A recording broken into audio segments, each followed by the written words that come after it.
Sure is quiet out there. It's a little bit too quiet. I would even go as far as to say suspiciously quiet. It's one of those weeks people tell you you can afford to do yard work. You can afford to have a social life. Some people even suggest scheduling fall weddings during weekends like these. Of course, those are casuals we don't acknowledge, but those people do exist. And yet, time and time again, college football teaches us it's the weekends you fly over that are the weekends that cause you to crash and burn. We're jam-packed. We're high atop a glorious, beautiful sunset outside downtown Nashville, Tennessee on this Thursday, September 4th, the year of our Lord 2025. Yeah, we're going to do upset alerts. We do them every Thursday. I'm just growing mildly to moderately concerned about some of you who, after 1 week, believe you know everything you need to know about not only your teams, but all the teams. And you believe that you can afford to overlook this week. You cannot. You cannot. In fact, we know it's going to happen.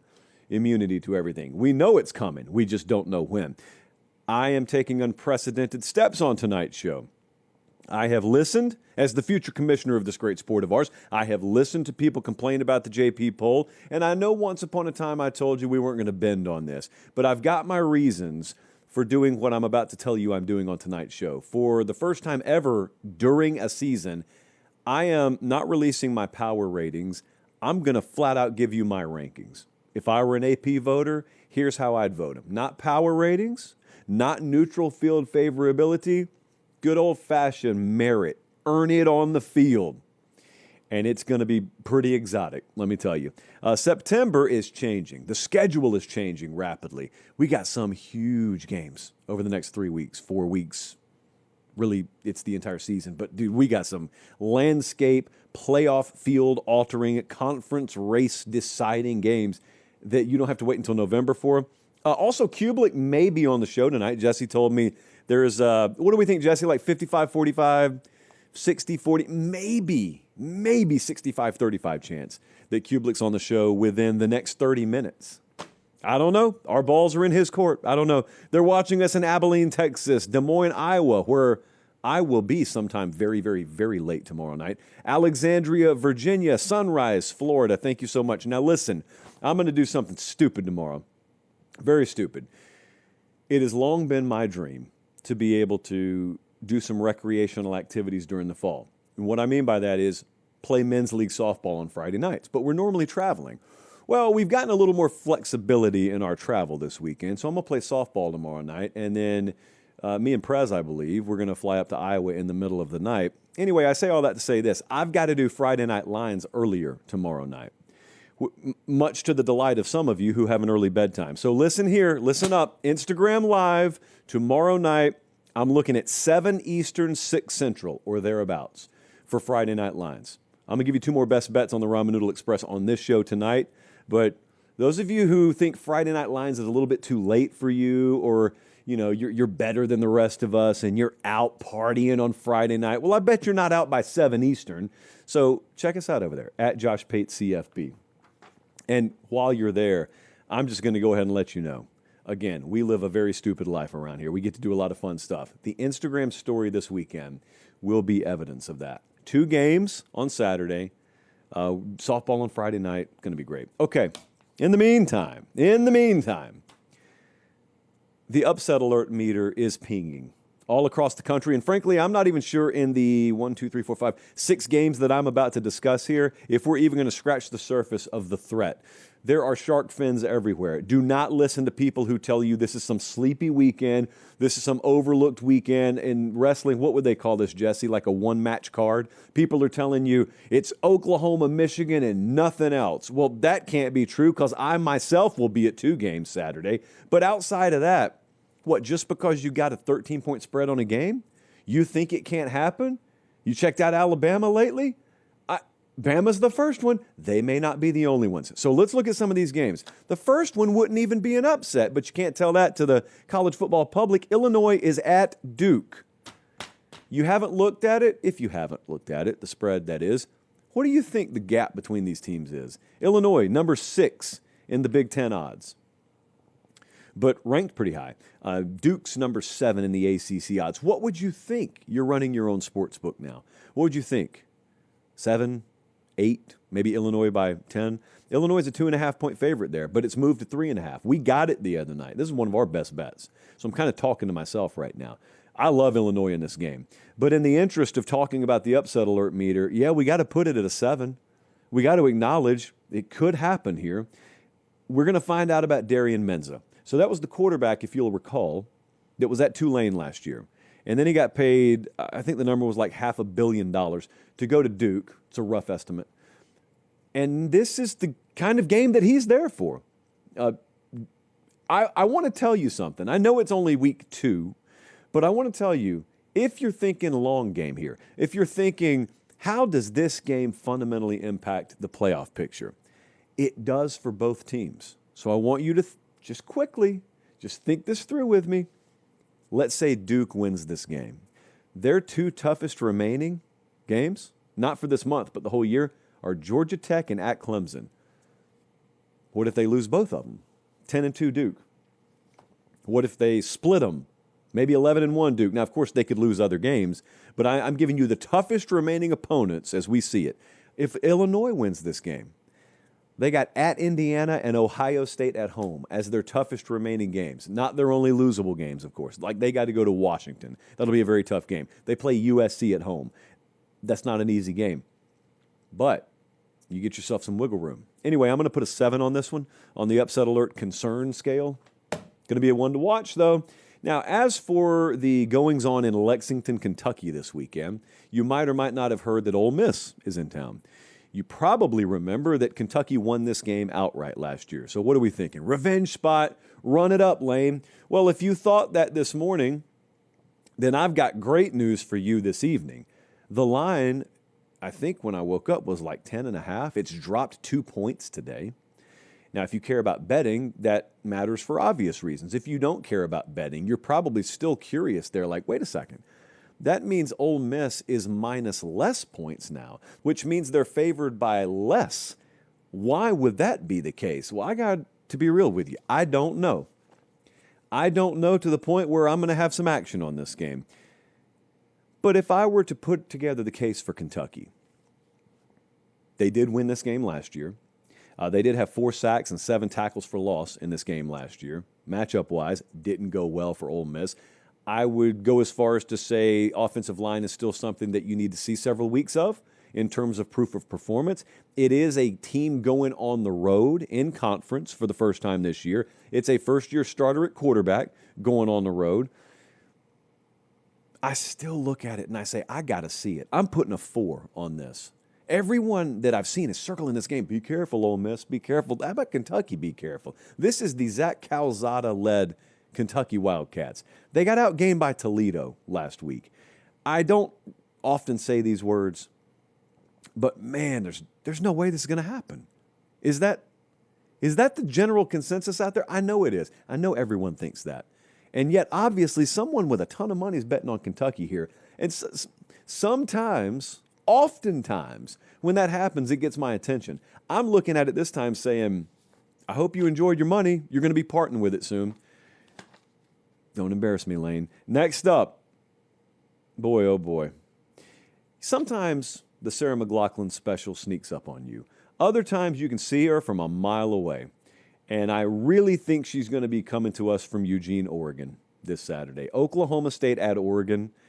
This line is right now 28.5, which is a shame because once upon a time, not too long ago, kids, if you're like 6 years old watching, thank you. Subscribe. Thank you. But what if I told you this would have been a marquee matchup not too long ago? Oregon is still what they're supposed to be. Oklahoma State's sort of fallen on hard times, a poverty program by their own admission lately. This game, according to Mike Gundy, has been sort of set up like where I grew up in rural Georgia. Around Christmas time, one Friday night, you go to Golden Corral, you get stuffed, get you maybe a to-go box, even though I'm not sure you're supposed to do that at Golden Corral. Anyway, you'd leave, and before you go home, it's December, your mom or your dad says, you guys want to go look at Christmas lights? And the kids in the back seat joyously ring out, yeah, we want to go look at Christmas lights. Now, that means you go into the nice neighborhood, and you're going to drive up down these hills and look at those long driveways up to these immaculate Christmas decorations and lights on these 3- and 4-story homes. But all the while, you got a finite amount of time in there. You're only there to visit. That's not the neighborhood you live in. You eventually got to turn around and you got to go back home. Oklahoma State's going to see Christmas lights this weekend. Oklahoma State's going to see a program that is flush with cash.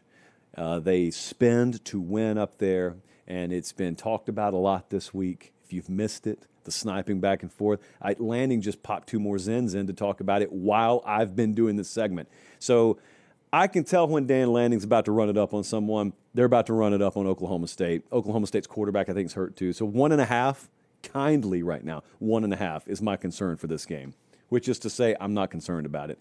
However, Arizona State is going to Mississippi State, and this one has my interest. It may even have my outright attention. The Big 12 has a big week coming up. This is an example of that. We got the number 3 team in the Big 12, according to the odds right now, versus the number 14 team in the SEC. And the conference has a lot of marquee out-of-conference games this weekend. They had some last week, and it didn't go great outside of Utah, which is criminally underrated right now. I'll get to that later. This can't happen. And yet the line on the game 6.5. So Arizona State favored by less than a touchdown on the road.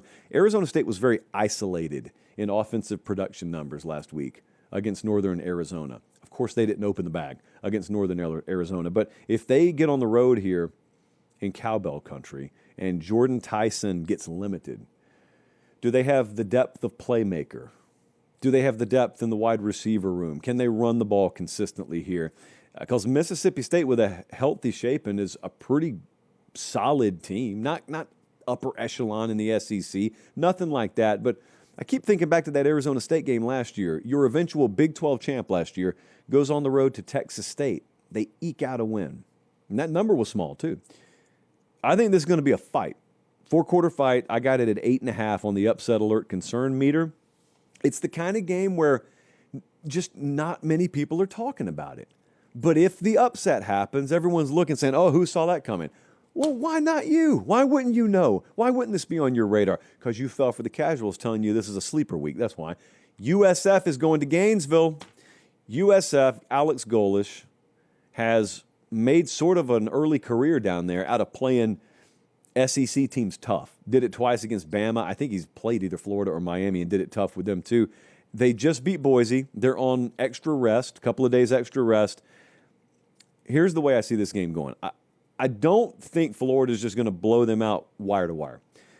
There is a world where Florida gets out to an early lead, third quarter, it's a 4-score game, and so then they start thinking to themselves, we go to LSU and then we go to Miami. Foot comes off the gas a little bit, maybe Lagway comes out.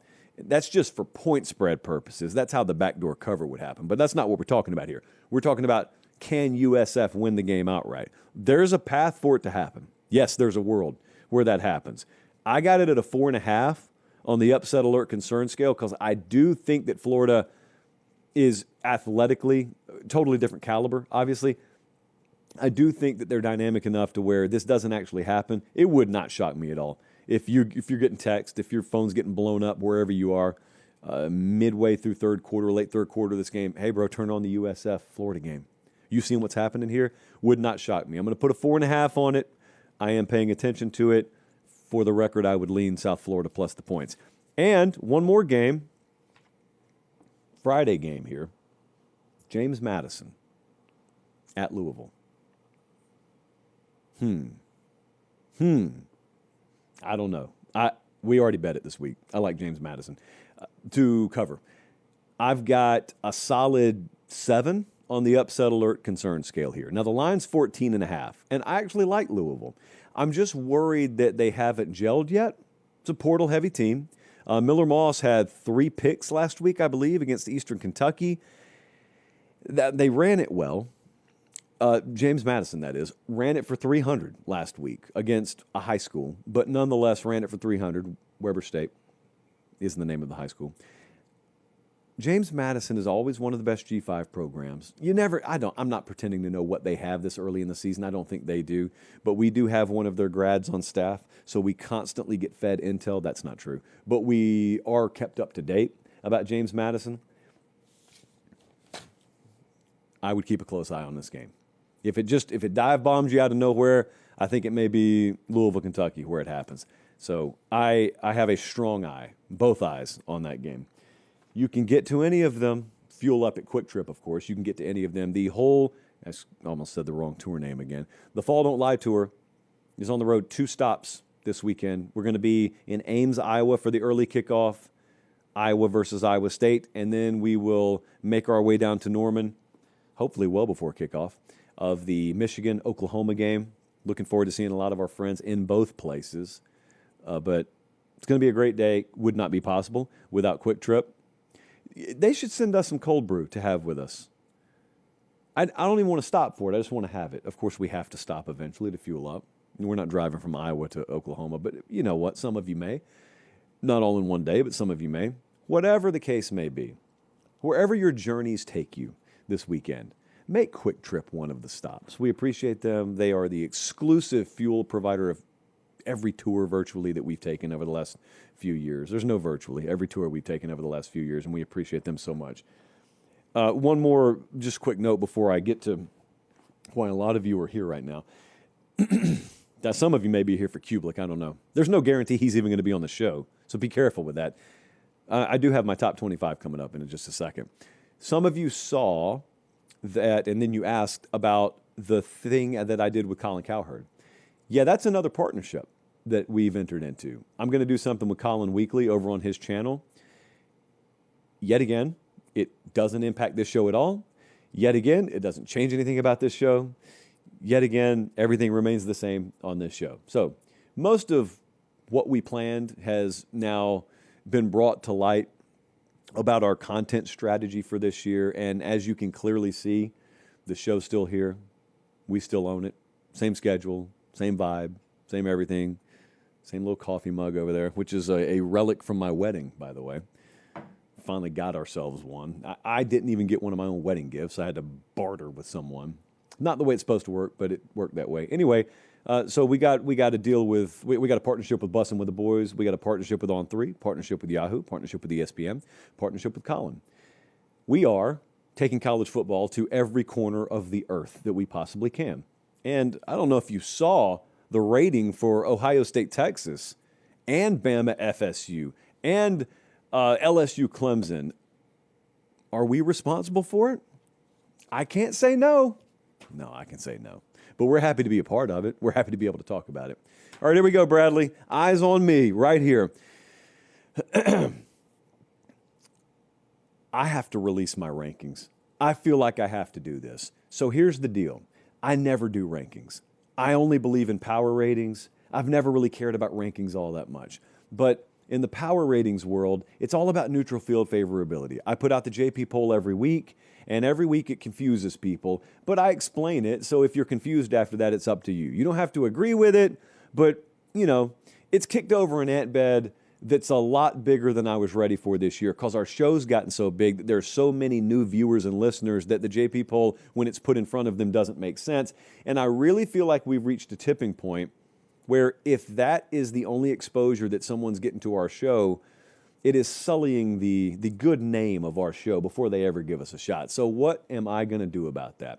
Well, I thought to myself, continue to do the JP poll, immunity, but we are also tonight, and maybe tonight only, I don't know, going to deliver an actual top 25. I, for the next 5 minutes, am going to be an AP voter, and I'm going to tell you, if I had to rank teams, if I was a playoff committee member, and I had to rank teams, forget about neutral field, who would be favored over who. That's for Tuesday night. Forget that. No, this is about merit. This is about earning it on the field. This is about a body of work for this year. And many of you have played nobody. Some of you have already lost. Well, you know what? That just means if I'm going to really stick to my principles here, that means I'm not going to lie to you and say I didn't have a preseason idea on teams. But once the games have happened, I'm going to be about 10% working off my preseason idea, and 90% what's happened on the field. Because to me, that's how rankings should work. So I'm going to do it in random order. I'm going to show you, for instance, Miami right now. Miami's ranked 5th in the AP. I would put them 3rd. That was a very impressive game they played the other night against Notre Dame. And look, you could argue them higher than that. I would go no lower than 3rd for Miami. Arizona State, I'd put about 16. Nothing against Northern Arizona really moved me one way or the other. They've got a much better shot going on the road in the SEC this weekend, so I'd have them 16. Michigan, going to see them in person Saturday night. Give me Michigan at 19. I'd put the Wolverines down there right now. AP's got them at 15. Not a ton of separation, and it's a moot point because if Michigan goes and dominates Oklahoma, Michigan probably vaults themselves up into the top 10. Florida State's ranking makes no sense to me. Not power rating. Their ranking makes no sense to me. The AP's got them at 14. Florida State's at 7 for me. And I'm going to tell you why. Because Florida State just pantsed Alabama on national television. And you can say what you want to about where Alabama should or shouldn't be ranked, and I'll get to that. But if you're telling me you're putting them at 14, that means you've seen 13 more impressive bodies of work so far this year than Florida State. Drugs. You are high. You're lying. What you're doing is you're too prideful to come off your own preconceived notions in the preseason. Now, if we're doing power ratings, that's okay. But that's not what we're doing. You dragged me into this world kicking and screaming, so I'm going to explain to you how your world should work. In your world, Florida State should be a bona fide top 10 team right now. I got them at number 7. I've got Notre Dame the exact same as the AP. I've got them at number 9. Okay? The most egregious omission from the top 15 this week was Utah. Utah is number 8 for me. Utah is a top 10 team because Utah committed some light crime against UCLA, and I know what happened. I know what happened. We all know what happened. Those of us who are really diehard and we love the sport, we were sitting up at 1:30 in the morning watching Utah. Most people with an AP vote were sound asleep. And that's why Utah is currently, 25th in the AP. It's such a joke. This is why I don't have time to be schooled about my power ratings by people whose rankings are this big a joke. Utah dominated week 1. I will virtually guarantee you there will be severe upward mobility. People will be so far behind the curve on them. Well, I'm not. I'm ahead of the curve. Well, actually, I'm just on the curve because I actually watched them play the other night. The audacity, by the way, of ranking teams after you watch them play. Utah, number 8. USF is ranked for me. I've got them 25th. The AP is like, USF?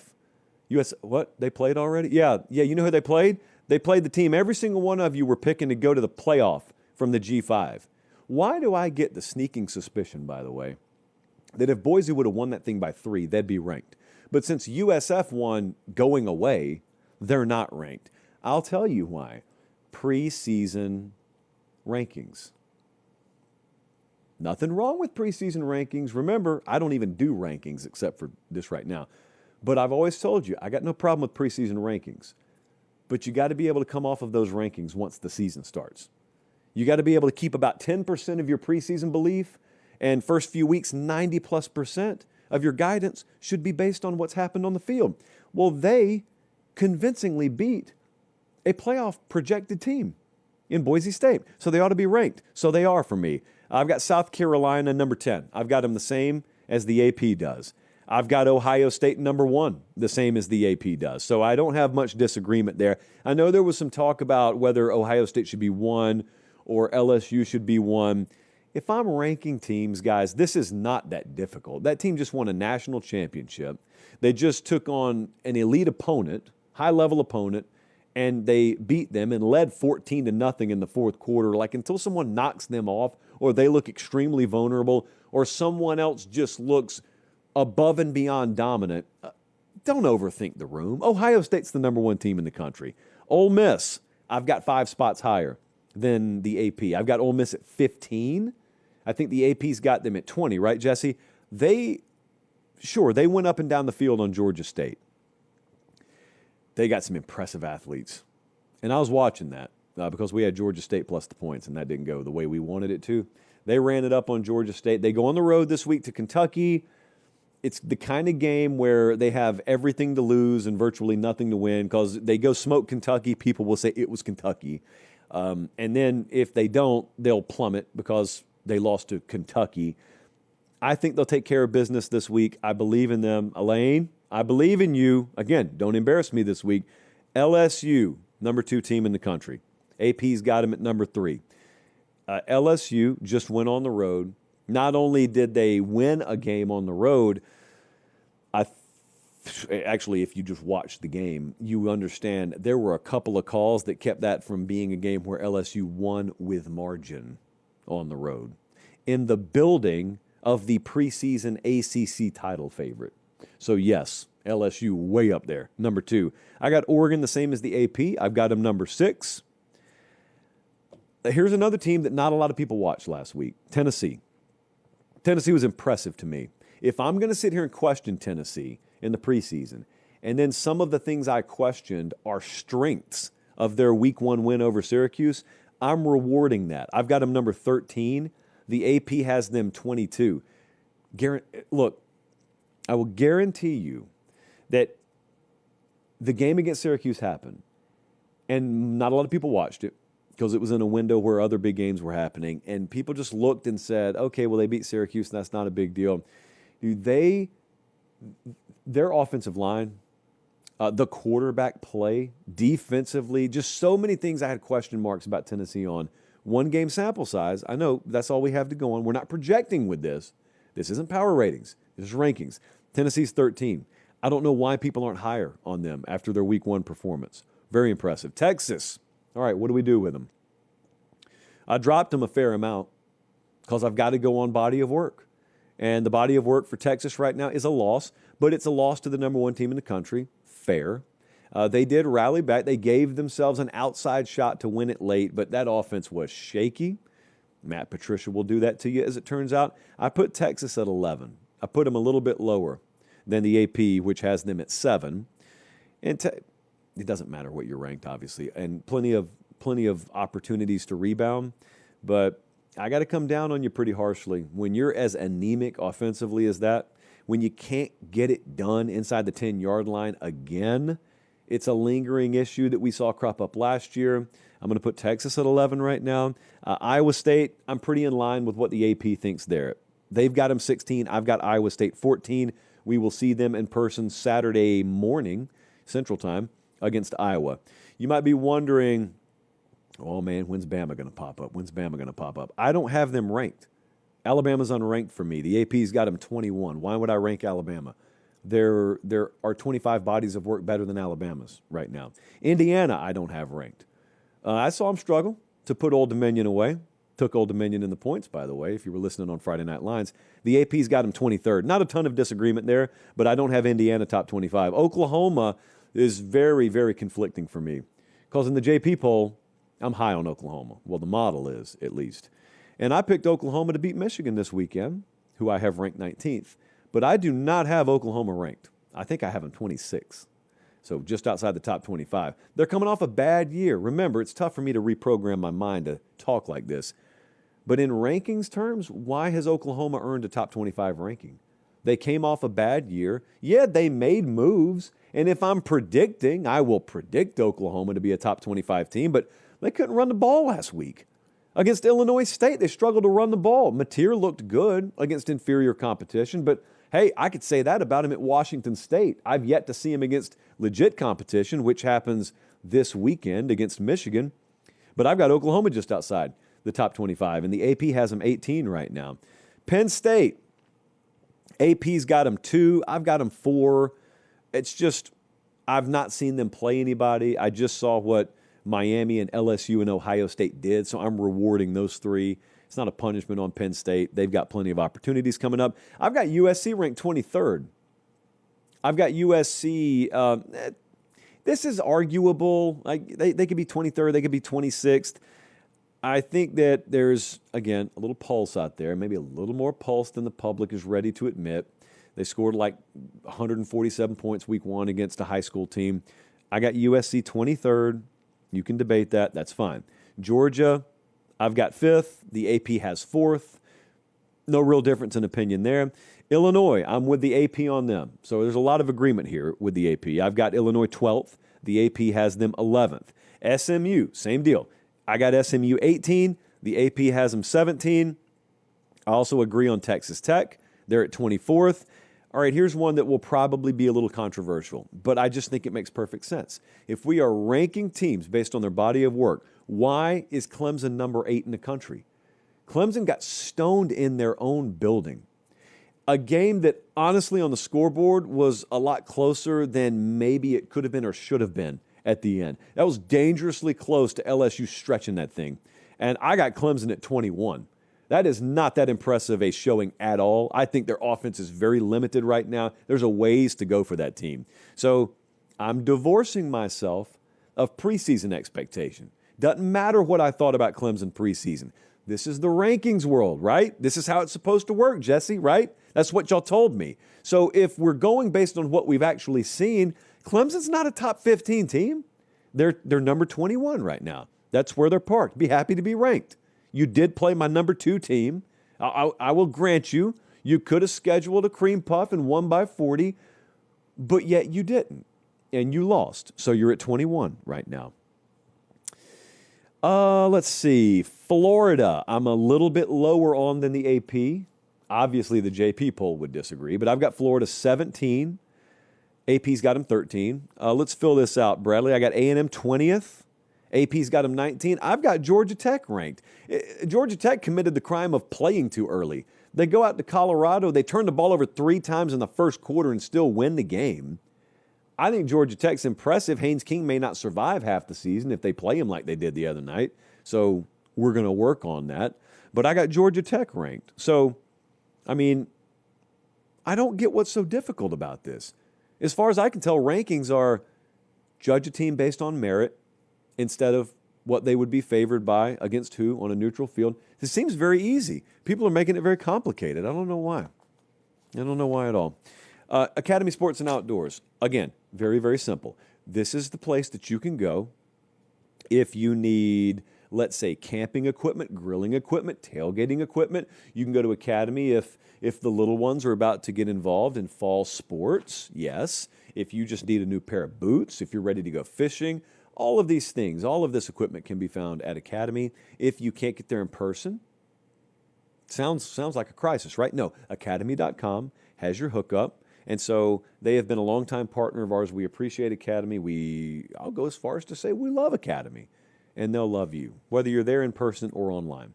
They're watching us in Columbia, South Carolina, Los Angeles, California, and Wilkes-Barre, Pennsylvania. Thank you guys so much. Jesse, at 7:32, what should we do right here? Oh, we do? Well. All right, here's what we'll do, Jesse. I've got a plan. So let's get Cubelic queued up, and then I'll tell you what we're going to do. I am going to do Ramen Noodle Express, then we'll do Cubelic, okay? So, Ramen Noodle Express, I'm about to add 2 games to. We are already, just to refresh you, the games we're already on, and all of these numbers have moved. Some say we're moving the line. I don't want to confirm that. I'm just telling you, Northern Illinois plus 17.5 ain't available anymore. We locked it in on Tuesday. James Madison plus 14.5, gone. We locked it in on Tuesday. Illinois minus 2.5, that thing crossed 3. We locked it in on Tuesday. Michigan, Oklahoma over 45.5. Now that one you can actually get better value on right now. We have a difference of opinion, FanDuel and I, on the way that game's going to go. Anyway, lock in right here. 2 added best bets.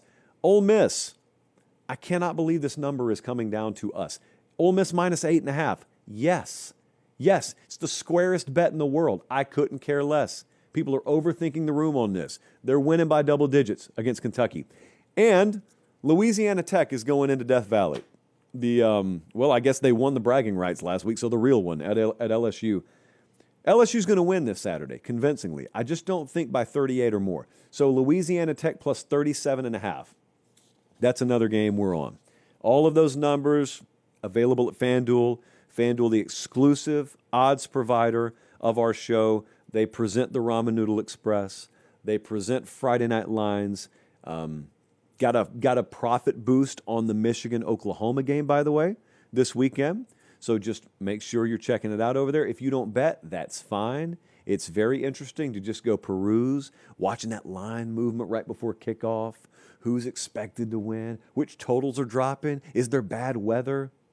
Very interesting way to pass the time at the very least. And at the most, you can go make yourself some money over there. We appreciate it. All right, Jesse, prove it to me. I don't believe he's here. I don't believe we have Cubelic. We've actually never had Cubelic in our new setup here, so I don't know how this works. Well, there he is. Here I am. And you sound clearer than you ever did in the old building. Yeah, Jesse got to work on it. Said that he wasn't going to allow you to pretend like a technical difficulty was going to keep me from being on the show again tonight. But I just appreciate you waiting until 35 million people were watching the first quarter of the first NFL game of the season to bring me on your show live, when obviously everybody is dialed in. You think there's design behind that, huh? I know how calculated you are. Yeah. So I don't know if you've talked about Alabama a lot this week. You just do radio. Not on our local show in Birmingham. Yeah, you just do radio in Birmingham Monday through Friday. Okay, so I listen to you and McElroy a lot. So I'm aware of what the tone of the show sounded like this week. For those unfamiliar, they kind of know the stereotype. Like if someone's in Seattle, they know the stereotype. What's the state of Alabama like when Alabama loses? Or God forbid, both of them. Alabama, Auburn lose the same week. Well, this week we had a Bama meltdown. We had an Auburn win on the road at Baylor. What was the dynamic like there? It's one of my most difficult times of the year when it does take place the way that it did, to actually host a radio show in Birmingham. And it goes something like this. Welcome back in, McElroy and Cubelic in the morning, 800-239-9569, 800-239-WJOX if you'd like to get in. Pause, go to phones, let people melt down live. That's pretty much it. And the tone of those people was that this is 100% on the coaches, that Coach DeBoer needs to be fired, that none of the coaches there know what they're doing, and the scheme was terrible, the design of the plays were terrible, and $60 million is no big deal. Just pay it out now, get it over with, and let's move on. Someone else's money. It's the easiest money to spend. I don't know if you heard, by the way. I don't know if you heard. Cole, you don't even have to pay it all at once. You can pay it in annual installments. So when you break it down like that, what is $70 million? You get to split it out to 2031. It's kind of easy when you think about it. Think about it this way, though, and just to entertain the stupidity that is that conversation. I had a conversation with a buddy of mine today, and he asked me that question, and asked it because he thought he had spoken to some people who know that led him to believe this could possibly be real somehow, some way. And I said, well, let's take the follow-up to that. So let's hit 63 to whatever it is. Let's just call it 60. Yep. Okay. You're going to have to buy out the rest of the staff. You're Yep. closing in on 70 at that point. You're going to lose a lot of guys to the portal. Okay. Now, this is before we talk about new coach. Mm-hmm. And when you lose players, what do you have to do? Replace said players, and you may have to pay a premium to get those back, so your NIL's going up. So now we're at, 80-ish? On top of that, got to go hire a new coach. That's going to be guaranteed money that somebody's got to come up with, because we're all scared of revenue sharing now, so we can't use school money on that anymore. So now all the folks that ponied up for all that, we either got to go back to them, which we've been knocking on their door weekly for the last couple of years anyway, and we got to say, hey, we really like Coach so-and-so, but he's probably going to command $100 million guaranteed to come be the head coach here because of what we just did to the last guy. You're good for that, right? Oh, sure. Check after check after check. And you're talking, I mean, honestly, Josh, you're talking an $80-85 million decision. Yep. Maybe more if you were to go down that route. And it's not realistic in today's landscape of college football. So it's unfortunate that a lot of it goes a certain direction, because I never think it's all players' fault. I never think it's all coaches' fault. Just like it's never one player's fault, just like one play never decides a game. But I will say this. I have lived through a few of these. I'm not going to act like, and listen, I lived through the Mikes and saw that firsthand. I was here the last time they played ULM at Bryant-Denny and lost. I know what that meltdown was like. I don't know about you, but this one feels like it got a lot more toxic a lot more quickly than a lot of the others in the past. And I don't necessarily know exactly what the reasoning is for that. Yeah, well, I'll tell you why. I don't think that leadership at Alabama necessarily consulted everyone who believes it's their birthright to be consulted before they went and made the hire of Kalen DeBoer. I think what you're trying to say is he ain't from the South. That's exactly right. Saban was born in Wetumpka. That's well known. Saban never He didn't tell nobody. Yeah, absolutely. Saban walked in town with a straw in his mouth. But Kalen DeBoer now, Kalen DeBoer, the Pacific Ocean, the Puget Sound. So I think that's part of it. And I think you get this kind of win-win or loss-loss stance, depending on how you view it, where now we warned him. You know, we warned old Greg Byrne there. This may not work out. May not, by the way. May not work out to where you get to reap all the rewards and the benefits if they win, but you also get to have the I told you so in my back pocket if it goes sideways. And then, so here's what I wonder.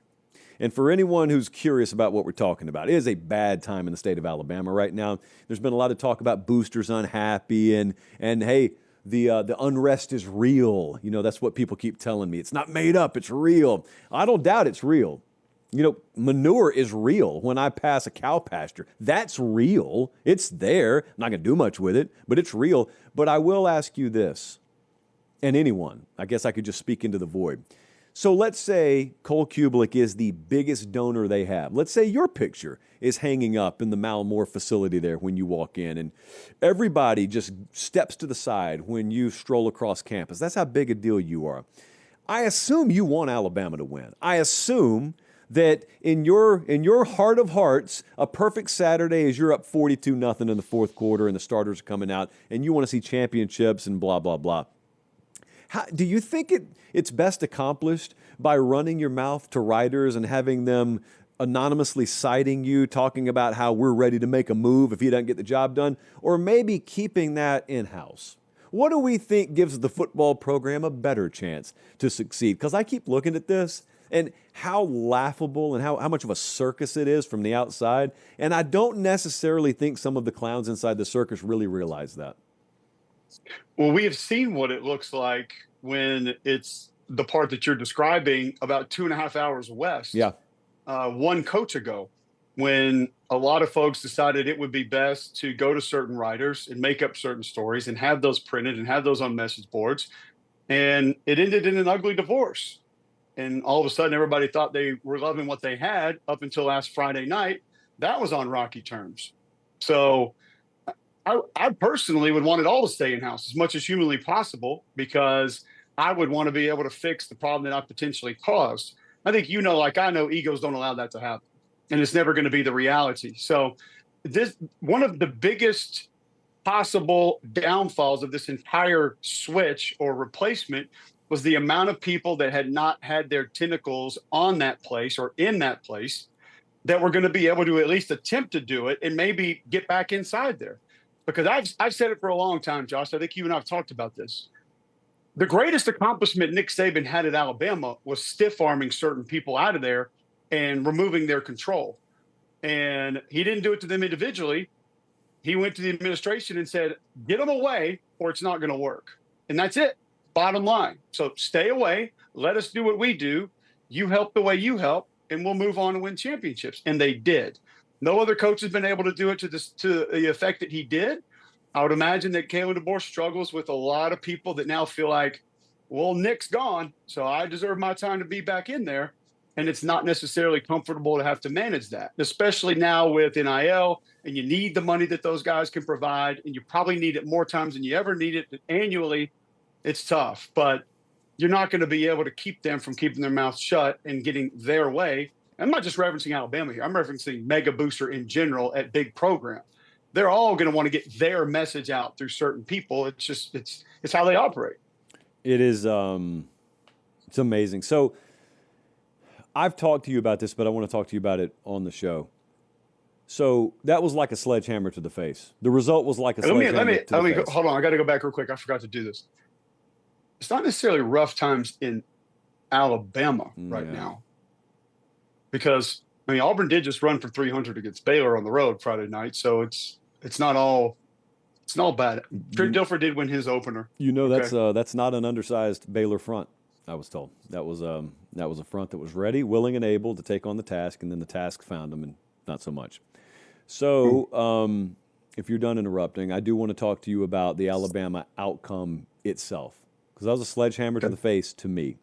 So you've got their game this weekend, actually. So great timing on your part. Yep. But I remember talking to you throughout spring, throughout summer.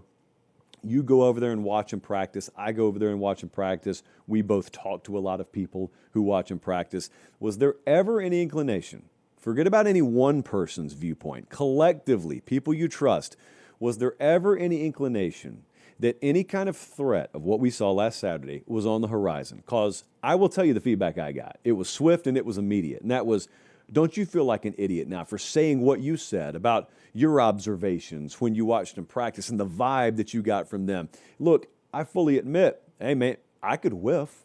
So look beyond me. I mean, you've probably talked to a dozen people who were around that program in the fall. It all sounded pretty much the same to me. I noticed a lot of people saying what I was saying. That was what took me so much by surprise. But I kind of wanted you to share some of the feedback, some of the generic intel that you had gotten, and then how badly it didn't sync up with the result. Well, there's 4 or 5 people that either played there or have been there that were at practices this fall that I spoke to that said similar things, if not the exact same thing that you did. The physicality seemed like it had ramped up a little bit. That might be the oddest part of what we're talking about and what we saw on Saturday afternoon, that it was fast. Guys look athletic. A couple guys looked like they were in better shape than they had been in the previous year or years. And that didn't seem to be sloppy. They're not dropping snaps. There's not procedure penalties. It was clean. It was crisp. And that's from, McElroy told me that, and I trust his opinion and his eyes when he's there watching that, probably more so than anybody because of his history there and what he does and how he knows ball. I talked to Corey Reamer about it. We had Tyler Watts on the show who does radio. He talked about it. I mean, it wasn't just you that was saying that. I mean, it was 8, 9, 10 people who I spoke to that all said the exact same things. And I think we spoke at media days, and I brought it up to you. I said, this late momentum for Alabama of not just being able to win, but deep in the playoffs, national championship, I just feel like there's a lot of people jumping on board with that. And I think some of it was that people generally got to see them and felt great about. I mean, Greg and I talked about it on our show. Which team did you fear more or feel better about? Either way, really. Alabama last year, Alabama this year. And when you started going through position by position, there were a lot of reasons to be a little bit more concerned if you were playing against them about this team this year. Yeah. And, it's one of the biggest oddities I have seen in college football in a long time. And I've shared this with you. The reason for that is there are a lot of people on Sunday posting their clips of, Bray Hubbard not chasing a guy or safeties not running after a guy 20 yards in front of the field. That's scary. You don't like that. That's not good. But Josh, that wasn't even a third as bad as the stuff that I saw that I was concerned about.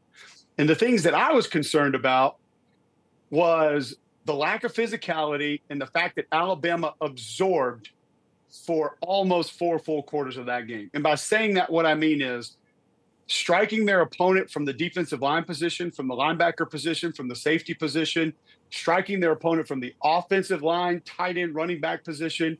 I thought 80 played well. I thought Parker, the most unfortunate part of this whole thing is nobody's talking about how well Parker Brailsford played. He played his rear end off.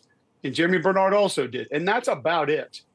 And to see guys getting pushed around, to see guys getting jarred back, when I see guards double teaming and comboing, climbing up to Deontay Lawson and kind of having a free run, I'm used to C.J. Mosley, Reuben Foster, Reggie Ragland, Rolando McClain popping that helmet, and it's like, I'm telling you, the way it looks on film is like that offensive lineman's helmet, it kind of like jars back. It's just like that. And as an offensive lineman, when I see that, you're like, ooh, no, not good. That's because the feet almost come off the ground. You have to completely reset your body. By the time they're doing that, they're shedding you off and they're going to make the play. And it was either patty cake, walk up to each other and hand fight, like literally my 8-year-old and 5-year-old would do, or it was, and this was, I'm not going to say I've ever seen this in an Alabama uniform. Duck, turn shoulder, and take on block that way. Not even front side shoulder, literally the back of the backside shoulder. So you're turning your back to the ball carrier, which from a defensive perspective, it's no different than anything else in sports. You want to shoot a basketball, you probably need to look at the rim. You want to hit a baseball, you probably need to watch the ball. How are you going to tackle someone looking the way they're running? It's not possible. So Alabama has been the enforcer for a decade plus. They have been the striker for a decade plus. And I explained this on Read and React Monday night when Roman and I got into it. A lot of people will say, oh, well, I mean, whatever. It's like maybe they're faster, maybe they're more athletic. The reason that's important is because for that period of time, Josh, when that was happening, there was nothing you could do about it. There was no play call. There was no way to circumvent it. There was no formation. When you had to go mano-a-mano on that guy, he was kicking your tail. And that's why we have spread offense, triple option, hurry up, no huddle offense, air raid, because all those coaches said with teams like that could do that were capable of that, we have to have this to even be competitive. And Gus did a good job of bringing some of that out, and their guys got after him and won the game physically. And that's why you got the outcome that you did. And I said, and I'll say it again, the scariest part to me is if that's gone, how do you win? Yeah. Do you out quarterback people? Do you out offensive line people? Because that group didn't look like they're going to just give solid protection all year. Are you just out pass rushing people? Is your defensive line that dominant to where they're just going to be in the backfield causing those kind of problems? Are your safeties covering everything up to where it doesn't matter? Because that didn't look like a reality. So if that portion of here's what we do, good luck, buddy, is gone. I mean, seriously, DeBoer and company are going to have to scheme their tails off to win games this year. You know, a lot of people, even having watched Saturday, keep on circling the Georgia game. We were on the phone earlier today. You interrupted my workout for this. I knew it had to be important. And so you've got them this weekend. They play UL Monroe. Then they've got Wisconsin coming in. Then there's a bye. Then they go to Georgia. It's a better part of a month between now and that Georgia game. But what you're talking about all gets balled up into competitive character. That's basically what we're talking 100%. about here. Let's just say it is a terminal issue with them. Competitive character. It's not a mirage. What we saw in week one is really it's there and it's not going away. We were talking earlier today. Neither one of us expect, UL Monroe to challenge to beat them this week. But we've both seen situations throughout history where a big favorite ends up winning a game, but there's so many uh-oh moments. There's so many warning signs, so much red Sharpie all over that game to where you say, this is going to manifest itself in something ugly down the road. Likewise, with the Wisconsin game, that's a Big Ten opponent coming in. Not a great team in all likelihood, but point being, so if we're talking through this, and those flaws really are there, those are just permanent fixtures of the Alabama team this year, this year. Why is there such a certainty these next 2 weeks are, all right, we'll get it in order, and then when we go to Georgia, like I've been told all week, the Georgia game will tell the tale. How do you know you won't learn a whole lot this weekend about that team? I think you will. And I think maybe the most intriguing part about this weekend is the folks that say what you just said, and that is they're going to bounce back this weekend. They're going to punish them, drive them into the ground, smash them, and then come back against Wisconsin. And as you just stated, the scary part about that, and I want everybody to understand, I'm still using if and maybe and could be because I don't know if this is a real problem. It was one game. I'm not judging a team. I'm not judging a coach. I'm not judging a player on one game because I don't know all the extra parameters of what was going on, and the circumstantial evidence has not been presented to me. So I'm going to give them another chance to show me who they may really be. The scary part, Josh, is if that mentality and that competitive character is flawed, there's no reason to believe that they will do what Bama teams of the past have done or just other good programs in the past have done, and that is bounce back, smash face, go to the next game. Because I would imagine if you are weak-minded in a way that it forced you to play the way you did last week, it's going to be harder to get ready for this game this week. Yeah.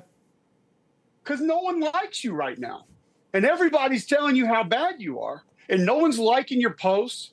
And no one's jumping on your Instagram lives. And no one's commenting on your TikToks.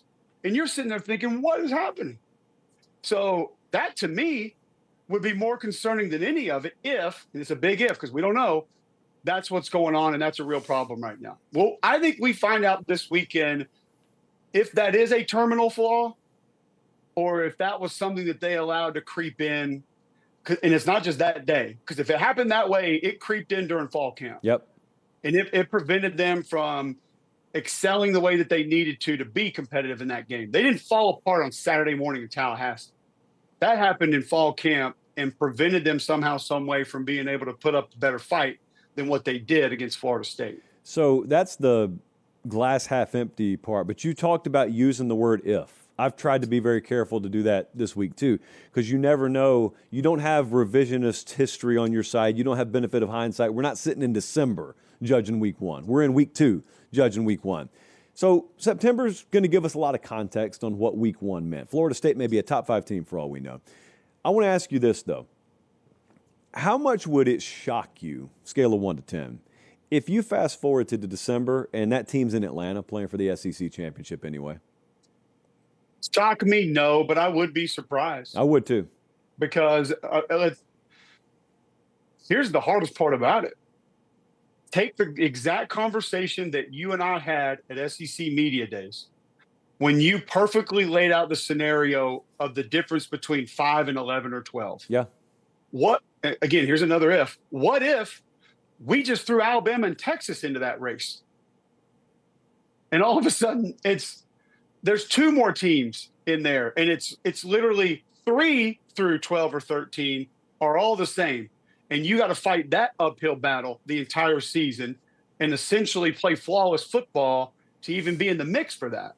Because the ones that are looking like they're at the top, maybe it's just Georgia, LSU, maybe Oklahoma shoots all the way up there. We don't really know.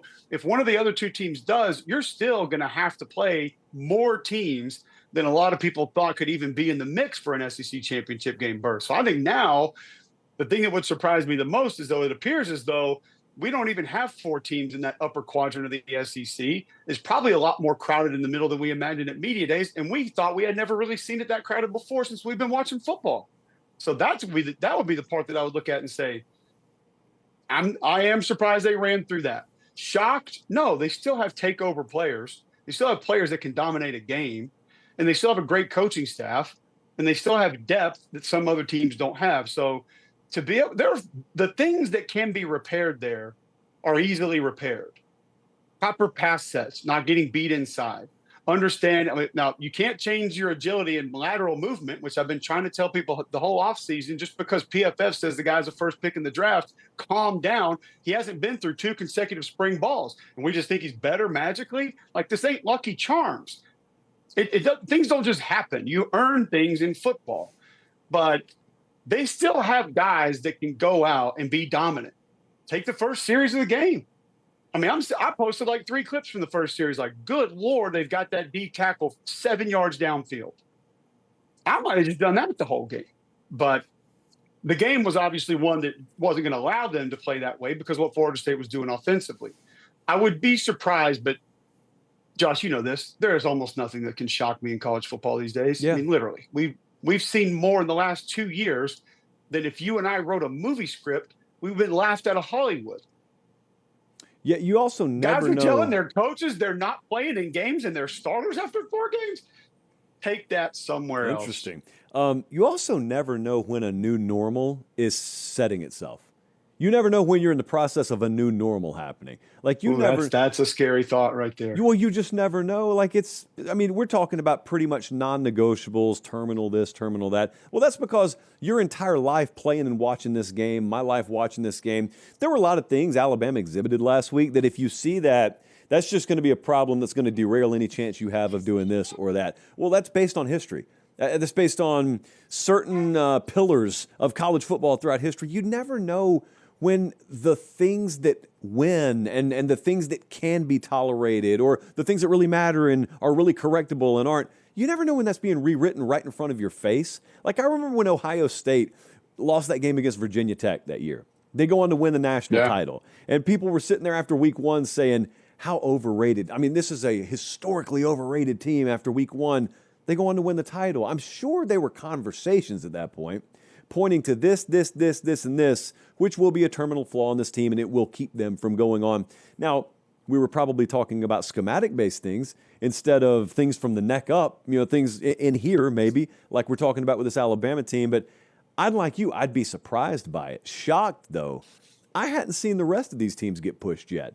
I tend to believe Bama was the first high-profile example of someone getting exposed this year. I'm not sure we don't have 3 or 4 more of them. Some of them just happen to be favored by 40 last year. More because there's so many teams that we're way ahead of ourselves on. Again, like you and I have said, we don't know. I said I was going to give it 3 weeks before I make any sort of definitive statements about anybody. It might need to be 5 or 6, honestly. You brought up Ohio State. They're a perfect example right here. None of us thought they were going to be as physical as they were last year. None of us thought that the defense was going to be able to operate at any kind of a similar level to what they did last year. Two edge defenders drafted. You had the best safety, probably top 3 player in college football coming back. Okay, but could he mask everything? Look how they looked up front. Yeah. They gave Texas's offensive line, which it's mostly new. Yes, a lot of problems. But how about the flip side of that? They went out there and pushed Texas around. And, by the way, won that game without having the best player in college football get to 7 catches. So they found different ways for a new quarterback and a limited best player on their football team to go out there and get a win, which at the end of the day is almost more impressive to me than going to beat somebody 40-0. You take all the things and all these uncertainties and you say, we're not going to let that beat us. We're not going to lean on that to the point to where if it's not elite today, it crushes us. We're just going to go win a game.